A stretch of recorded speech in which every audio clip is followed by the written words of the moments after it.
The death toll grows in Ida's aftermath as we get a new look at the damage and new promises about future fixes. A beautiful evening ahead, dry, crisp, and a hint of fall by morning. This is News 4 Now for September 3rd. I'm Adam Cooperstein.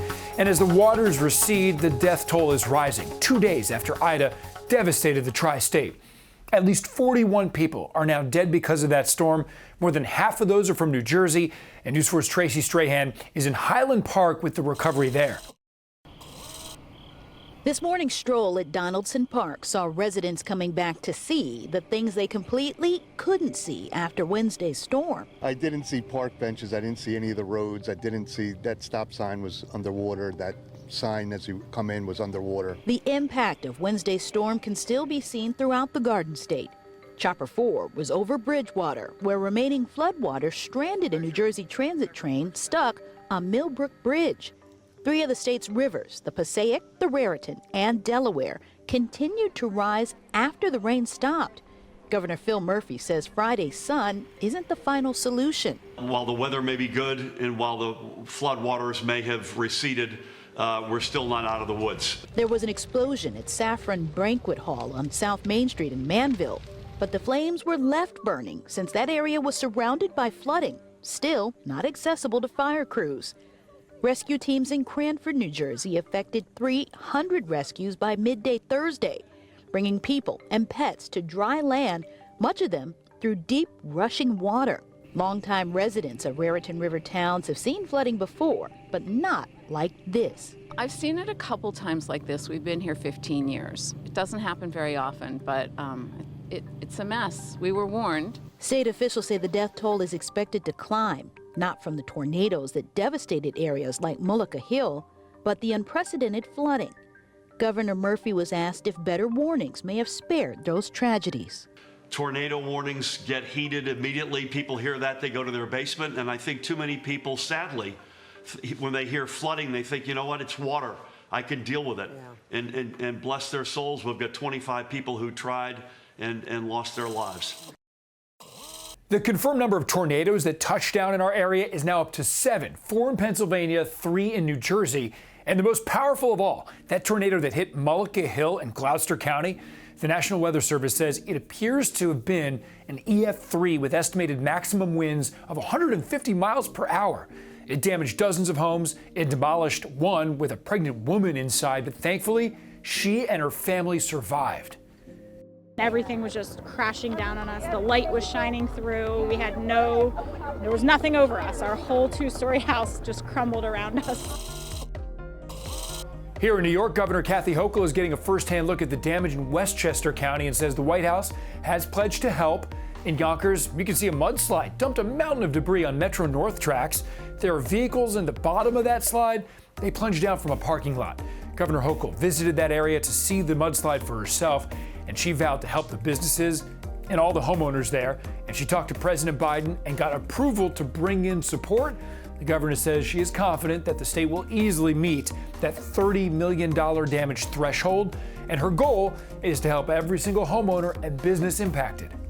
We're going to be in this together. We're going to be in it till the job is done. Governor Hochul says she'll put a task force together to figure out what went right and what missteps can be corrected.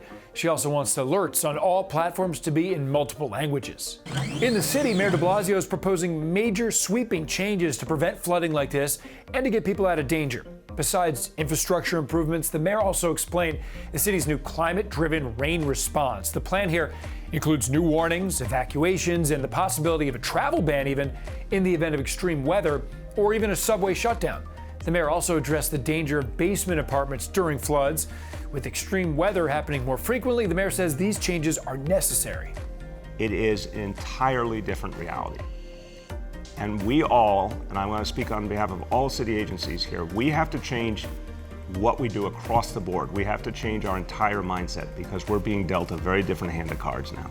The mayor wants to have the new measures in place by the end of September. Ida is to blame for this house explosion in Rahway, New Jersey. It happened on River Road just hours before this blast. Those residents evacuated because of flooding. 3 or 4 other homes in the area were also damaged, and a man driving by at the time of that explosion was also taken to the hospital with minor injuries. It was a boom, and the wall fell, and the windows exploded, and everything just shook and moved in the house. The cause of the explosion is still under investigation. Rahway was also hit hard by floods, and police say 72 people across the city had to leave their homes. They're now staying at an elementary school. The NYPD says its officers performed 69 water rescues Wednesday night, including this one in Central Park. Get your stuff. I'm here. I'll hold you. One of the officers recorded it on his body camera. A livery cab driver got stuck in high water on the 65th Street Transverse. The officers waded through the flood and carried that driver to safety. Wednesday night, MTA bus drivers risked their own lives to get riders where they needed to go.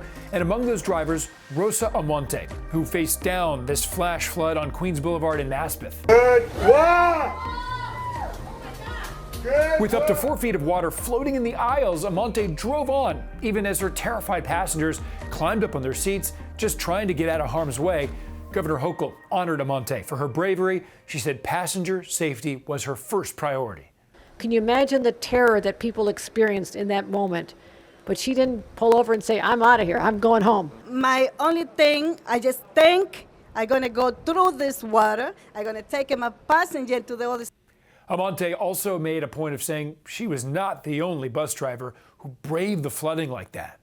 Hi there, I'm Storm Team 4 meteorologist Maria LaRosa, and we continue with our quiet weather. In fact, no rain showers at all. What we may end up seeing from time to time, a few passing clouds. You can see with the hour-by-hour forecast, no green, so it will be dry for the next couple of days. And in fact, the next few hours dry as far as humidity goes and comfortable. Temperatures dropping into the 60s, though, as early as this evening, and you can see by tomorrow morning into the upper 50s near 60 degrees from Newark to the city, 55 in White Plains. We'll see the upper 50s near 60 for Long Island and down the shore, but a few cooler spots to the north and west, a few 40s by tomorrow morning in Woodridge, Claryville, Liberty, all getting down into the upper 40s. But it'll be another mild, sunny, dry afternoon ahead. Thanks so much for joining us. We'll see you right back here next time on News 4 Now.